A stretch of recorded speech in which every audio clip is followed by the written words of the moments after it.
Hi everyone, my name is Jerry Chen, a chartered professional accountant located in Oakville, Ontario, Canada, and I'm on a mission to become Google Map for hardworking Canadians seeking financial freedom.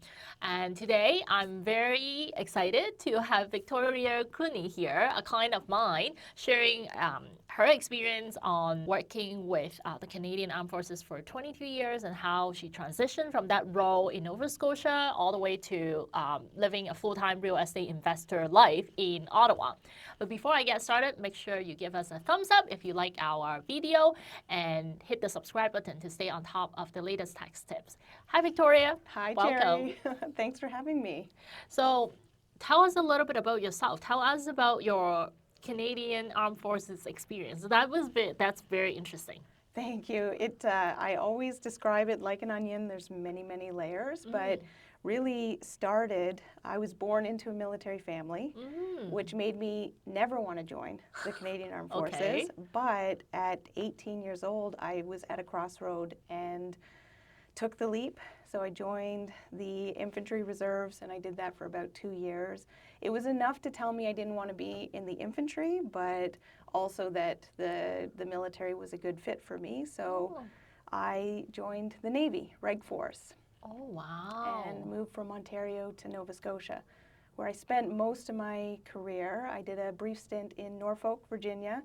So I worked for NATO and traveled all around the world setting up conferences for part of my gig, but then got picked up for a school program and then sent back to Nova Scotia, where I spent until I think it was about 2 years ago. Then I came to Ottawa. Oh, wow. So how is it like working for the Army? Is it really like the movie?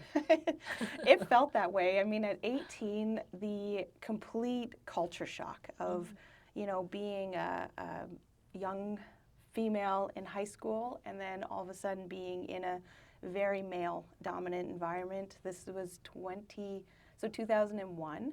So I was about one or two females in, say, a platoon of 40 people. Wow. And so, yeah, it was pretty shocking because this is the type of section of the military that would be, the dirtiest, the one that would be with the guns and the ones that would be carrying heavy things and walking a lot. So you know how to use guns. I do. Oh my God. Yeah. So it's never felt natural to me, but once you're in that uniform and once you're in the environment, you just do it.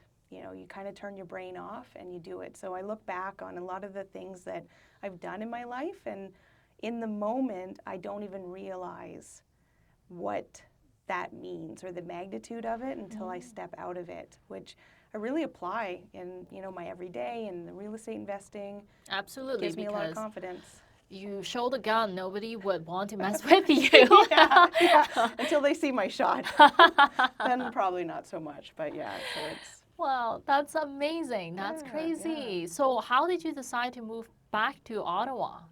Was not by choice, and I was actually quite reluctant coming because I had created this little empire in Nova Scotia. I was very comfortable there. We had a beautiful home and had lived in a really nice neighborhood, but I got promoted, and so I really got promoted out of the province to do any of the work. Oh, wow. And I was accepted to a master's program at Carleton University for organizational psychology.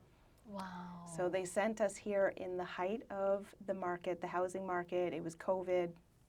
And we were subjected to bidding wars just like everybody else. And that was for our own personal residence. We bought our house sight unseen. We couldn't travel. And paid a pretty penny for it. It was just hope and a prayer that it was what we thought it was. There was no inspection, like no conditions. Oh, wow. It was a crazy time. It was a lot of trust on whoever that helps you to buy that property. Yeah. We have a friend, and he's in his 20s, and so he was about our only contact here in Ottawa. So we had him going with our realtor, who we'd never met before as well, so that trust wasn't developed. We didn't really know Ottawa very well either, and I remember our friend was saying, like, he's never spent more than $1,000 on something. And so now here he is totally trying to be our eyes and ears and nose, right? Like when you look at properties, there's a sense that you get, and you have to be there physically to know, if there's anything off. But I think he did a good job. We love our house. We love our house. Oh, I love your house too. Yeah. There's like that private gym that you're working out every single It's a day. requirement. Yeah. Yeah. Our realtor thought we were crazy because we had all of these deal breakers that we had to have the gym ceiling height had to be a certain height. We had to have certain distance from neighbors so that, we can blast music in the morning, we can drop weights, and we really were protective of a lifestyle that we wanted to have. And so, yeah, I'm so grateful that it all worked out. It's really crazy that it did.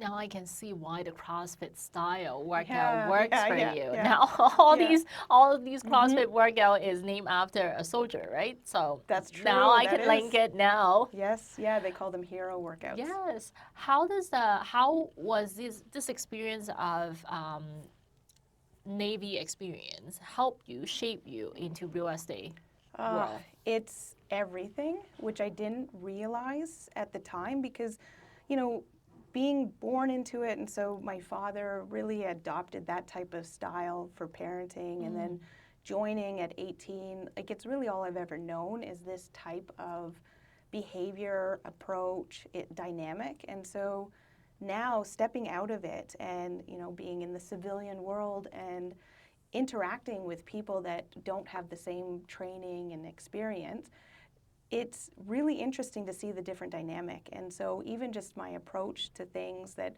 really don't rattle me the way that it might rattle others, because we just have this mentality of adapt and overcome. And so we're used to challenges, we're used to pivoting, used to just being able to work through and being focused on the mission success. Okay, so now that you talk about overcoming challenge, what was the worst nightmare that you had into this real estate investment world?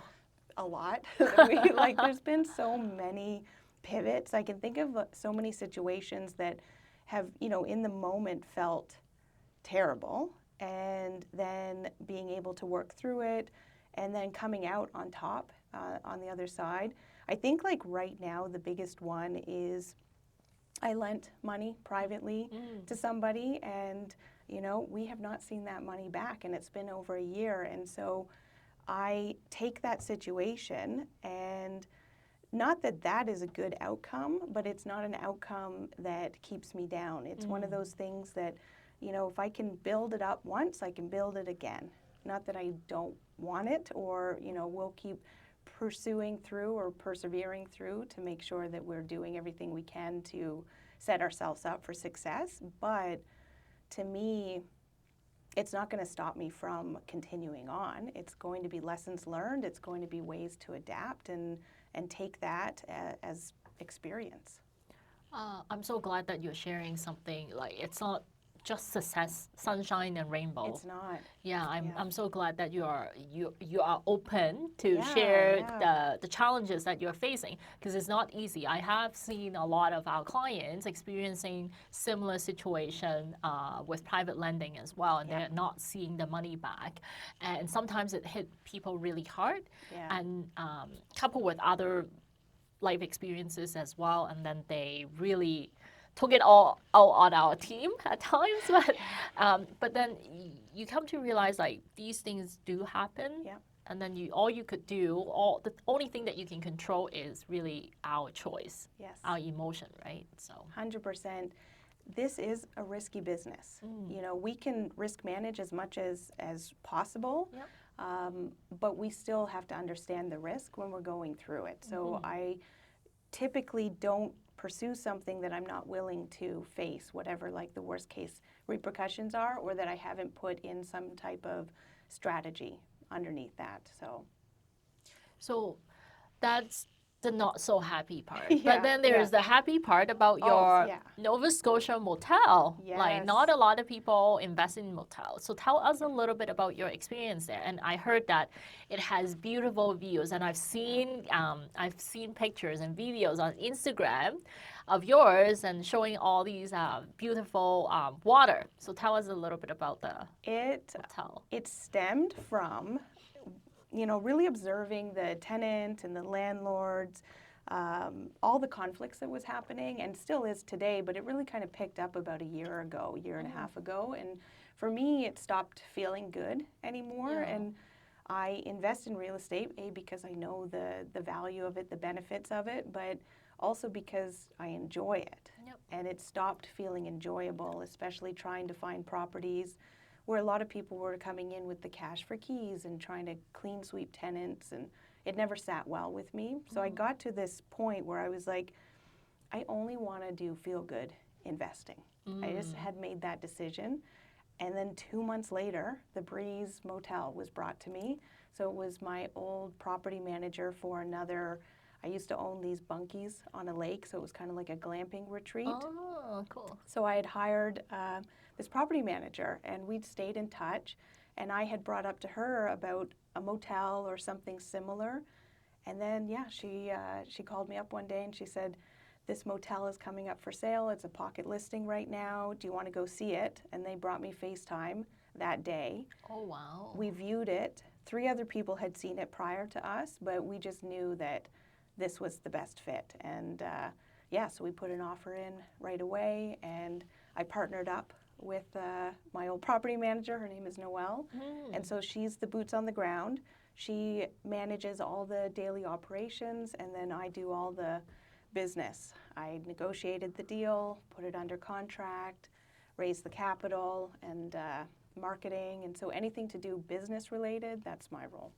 Oh, that's really interesting. Yeah. So how's that experience so far? Like, how's the managing? Because passive investing, buy and hold, is sort of passive, depending on how well your tenants are. Yeah. But somewhat like hands-off, more like a side gig. Is this motel business the same, or is it more hands-on, like really roll up your sleeve hands-on? It is roll up your sleeve hands-on. And even as much as I tried to stay out of it, because with the roles of the partnership, she's the management, but it is a lot, especially for one person at this time. And so, yeah, it's all hands on deck right now as we navigate it. And even my husband is in there and responding to guests. And it's good because it means that we're getting bookings. And we were very busy over the summer, surprisingly busy for our first season opening. And but we tried to keep it simple. We've got so many plans with this motel. It came with 2 vacant lots. There's lots of opportunities for collaborations with other businesses and growth. But this year, we really just wanted to keep it as simple as possible to focus just on, guest services, hospitality. Yeah, that sounded so much like my new business right now. Like, I just closed on this business, and I have so many plans and priorities I want to do. There's so much that I could implement from a marketing perspective. But at the same time, I only have so much time in my hand. And so I have to prioritize what's important. And I just focus on building the relationship with my existing clients first. So yeah, that's a smart choice. So tell me a little bit about like the purchase so far. Is it cash flow positive? Is it a lot of, you told us that it's a lot of work. What's your, are you planning to hire someone to take over some of these administrative tasks? Yeah, so the model that we have is all automated as much as possible. And so we don't have anybody on site. We're almost operating it like an Airbnb would. So it's keyless entry and booking through, we have a direct booking through our website. We just pushed it out to now other integrations, so Airbnb, Expedia, Booking.com. But the growth, yes, we would definitely want to be bringing in virtual assistants to be able to respond 24/7. Because, one of those things, it's trying to manage requests that come in without having somebody on call 24/7. So that's been an area that we've managed well enough, but it's not sustainable for us. And from a cash flow positive, definitely. So the numbers, and I'm happy to share, because I was actually, we're going to be talking about this at the Resilience Summit. So I've just recently gone through all of the numbers for us, but we bought the motel for $835,000. How many units? 9 units, and it came with the 2 vacant lots. We got our mortgage did it through credit union at 65% loan to value, 20-year amortization. So it was a lower amortization, but like our mortgage is about $3,500 a month. Oh, wow. Which is really good. We got a good interest rate at that time. Yeah. And so now what we're doing in the past 90 days from opening, we've brought in about $35,000 per month on that. And That's so amazing. we're paying expenses because we've paid for renovations, all the furnishings, exterior, the landscaping, so lots of high costs right now. But the end is near. Like we're just about at that last bill that we're paying off, and we just had it appraised. So it came in at 1.7. Oh, wow. Less than a year. Wow, good job. Yeah, so we're pretty happy with that. Yeah. And then we'll move into a blend and extend mortgage. That's the goal. So the appointment is at the end of the month with the bank. So that's the goal will be then to see what we can do from that perspective. So we'll blend our current mortgage with the new valuation and then extend it, which is going to be in our favor because we only just got the mortgage. So we've got some years left at that 4.9% interest rate. Wow. Yeah, for commercial. Wow. That's amazing. Yeah, That's like one happy story. It's really good. It's the commercial side of it is that, you know, the revenue that you can bring in, the NOI, that's what's going to drive what you can get from your appraised value. So for us, it was great. Yeah, no, that is an amazing story because I don't hear a lot of happy stories these days. It's just, unfortunately, it's the timing and the economic environment. But that is a unicorn, I would say. I think so. Like I've had some good fortune with, and again, it's the properties that I'm picking and the ones that I'm, putting in the risk, the mitigating risk factors to it and thinking about all the exit strategies. But we've been really fortunate these past, even just couple of months with, appraisals and purchases that we're doing. So that's why, yes, in one hand, losing those funds privately, I mean, there's part of me that's still hopeful that it will come back, but I've accepted that it won't. And so that's the bad, but the good is so much better. And you have to take both when you get in this world. Absolutely. You're running a business here. You're not going to win at every single. That's right. Yeah. That's right. Absolutely. Wow, that's very, very exciting. Yes, I don't even know if it's sat in with us yet. It's been a couple of days now since we found out, but we're happy. Yeah, should be very proud because it's kind of like your third baby, right? Yeah, I know. Don't tell the other babies, all 7, 8, 9 of them rest there, but this one is the most special. And it's fun and people love it. People are excited about it. The marketing is a lot of fun. Like everything about it feels good. And that was exactly the goal that I had set out when I said that. Yeah, I can totally relate to that. Yeah. So you have been busy, but then you also recently took over this meetup group called Investor Ottawa chapter. It's Invest Her meetup for real estate investing as well, right? That's right. Yes, tell us a little bit about that. Yeah, and it was pretty close after I moved to Ottawa, and the woman that was leading it prior to, so she had stepped away, and they were putting a call out through the emails to the membership, basically announcing that the chapter would get disbanded if nobody stepped forward. And I was doing that whole I'm too new to the area, I don't know anybody, I don't feel comfortable just taking this over. I felt confident to do it just because, again, with the military and the leadership side of things, it's a very natural position for me to be in, but I just didn't feel like it was my place. And then finally, by the third email that was going to be the last one, I wrote to them and I said, I'm listening. Talk to me about what the role is, the expectation, and then stepped in, and I am so grateful that I did. The community is amazing. The women that come out, we have regulars that come every single month, and then we have so many new people that come as well. And to see somebody's face as they walk in, and you can often tell somebody new, they're a little bit more timid, but the women are so inviting and so welcoming that they always leave excited and just like they're, grinning ear to ear. And that's why I do it. I just feel so much fulfillment from seeing that and opening doors for women. It was something that for me, again, I started investing when I was about 20 years old. There was no social media.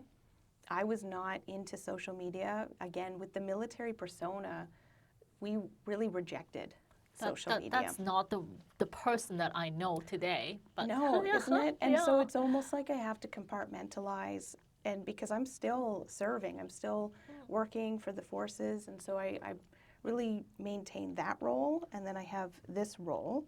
And while they're still the same person and they still represent each other, it's a different feeling. But what I've done now is now my online presence, it's not about me. I don't need to post something for my own validation. I do it for the business, for impact for somebody else. I know that people are watching and appreciate what is being put out there, and I just don't take it personally anymore. Good for you. Good for you. Yeah, like it seems like you're so busy. I am busy.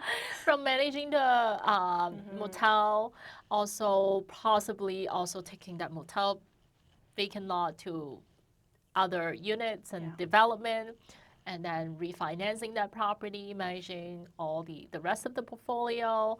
How do you balance your life and then also a full-time job? How do you balance all that plus your family life of 2 young children? One child. Oh, sorry, 1. But I mean, counting my husband, it's 2. I wasn't wrong. Sometimes he's a child. You're not wrong. You're not wrong. He wouldn't deny it either. But the balance comes from moving towards things that align with my values. So I'm huge on values and understanding what's important to me and what my beliefs are. And so then when opportunities come my way, and there's a lot that I say no to, but the ones I say yes to, it's because it's completely aligned and it's moving in that direction. And so for me, it almost doesn't feel like work. Like, coming here and getting to spend time with you doesn't feel like work. So for me, the drive in is worth it. Thank you. I appreciate that. My pleasure. My pleasure. I'll do meetings on, driving up here, or while I was out waiting, I'm talking and I'm always moving and acting. But with work, I mean, work is work. And so again, that is a 9 to 5 that I have to be very cognizant of. And so then I just have to make sure that those hours are protected. And then with family, the great thing about family is that they are really intertwined with everything that I do. And so fitness being a huge priority for me. I see that you guys working out we all work together. out together. We spend that time, and actually that's part of our quality time. My husband and I, it's almost like a daily appointment. And then our son comes in as well. And then even in the business, like my husband is working in the background. He's not a big front man, but he's very involved in the background, and our son is starting to see that and participate in ways. And we carve out really quality time. It's not even about the quantity, it's the quality that we're doing. That's amazing. But I'm busy. Like, it's one of those things that I don't think I would keep this tempo forever, but there's such great momentum in things that I'm loving and that I can see is really benefiting our family.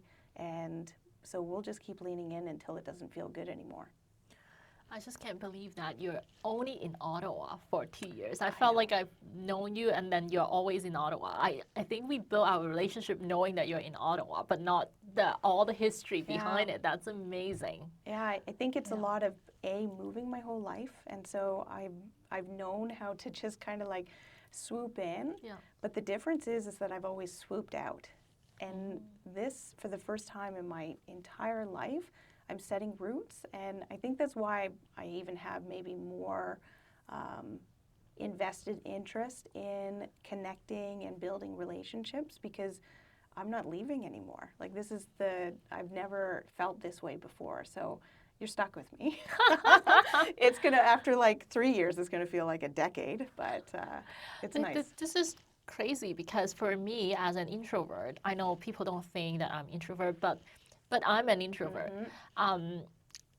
I see that you could also be an introvert on the other side, but I'm not 100% sure. But I'm an introvert for me. If I like move into, it's not it's not news to me to move into another place from Hong Kong to Toronto, and then from Toronto I have to move to Waterloo for school, and then from Waterloo back to Toronto. And through all these years of moving, it never felt like home until I yeah. actually, just like you, step Yeah. in and lean in and build my own thing and be there. I would have never taken over a meetup new to Yeah. the city. So I know. I really felt reluctant to, but when I went that first time, when I first moved to Ottawa and Yeah. I went into the meetup and I looked around, that was the first time I'd ever seen investors in a group, and especially women who look like me. I was always by myself, and I figured out for 17 years, I really tried to like muddle through investing on my own without even realizing how much education and information and people like me are out there. So it had meant so much to me that I just couldn't, I felt that it would have just been devastated to know that that meetup was going away. When I'm in a situation that I don't know anybody, I'm very quiet and I keep to myself. And I'm, in this Yeah. outside world, I am very quiet. And so it surprises people in this world because you're almost like when you put a cape on, right? Like Yeah. you're here to Exactly. support and provide and give value and lead. And so that is the role that I've adopted here, and I enjoy it. And I know that I can help people for it, but naturally I would just be quiet somewhere.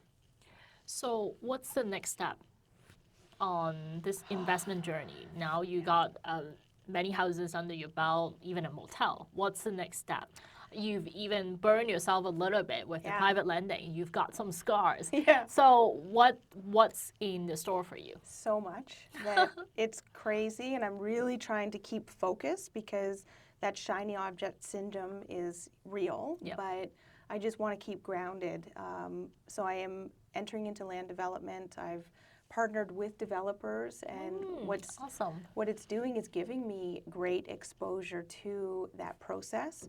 And I also purchased a single family home on a lot that's here in Ottawa that I'll be developing as well. Oh my God. On my own, Yeah. hopefully. And so the development side is really interesting to me. I'm looking at tiny homes, like mobile home parks and tiny homes. Again, really aligns, and I'm in conversation with manufacturers right now, and we're talking about collaborations and partnerships. And so I'm trying to find opportunities where I can align with people and partners that that fit the values, that fit the stream or the direction that I want to go, because I'm still in the forces, and at least for the next 3 years, I'm committed. And so I have to make sure that I'm protecting my time, but still growing and still being able to expand. That's amazing. Congratulations on Thank all you. these projects. Thank you. Or on a busier life. Yep. How are you mitigating the interest rate issue right now? What are you doing to yeah. handle that side of the problem? Looking at the properties that I currently have and trying to figure out what's the highest and best use, and am I maximizing these properties? So, for example, I have one that has like a large garage, and so we're putting that up online to rent out the garage because I haven't done that yet and owned it for a couple of years now. I have another property where the tenants have actually vacated, and we are in this like conundrum of, do we renovate it and re-rent it, or do we sell it? But the sale price is not going to be as strong as what we would hope it for. So I'm actually doing a rent-to-own with this. Oh, cool. And it could be like the best of both worlds, and so that's going to be another stream of income that we can have that will be higher than normal. And so I'm really looking at what I currently have in my portfolio, and I'm investing in projects where the cash flow is higher or can at least offset some of the other ones. I really only have one that's on the wire. I did the fixed rates. So I still have like another year or two left before I panic. That's smart. But so we're sitting okay right now on that front. But I'm still trying to really get ready for it. You know, we've got that year and a half to see where we're going to go. That's amazing. Well, thank you so much Thank for you. coming on. Like this is, I live a very blessed life. I always say that. Like I get to see so many people, meet so many clients, and seeing them succeed in whatever ways that they choose to succeed in. So you're one of them. So I'm very grateful to be part of your team as well. Likewise, so thank you. I love I love what you guys are doing. I just love the content that you put out as well. I pass it on to my bookkeeper. I pass it on to everybody that I know. Cindy's amazing, so I'm really, really proud to be part of your team as well and bring that. So thank you. Thank you. Well, thank you so much for coming. Thanks, Cherry. Yeah.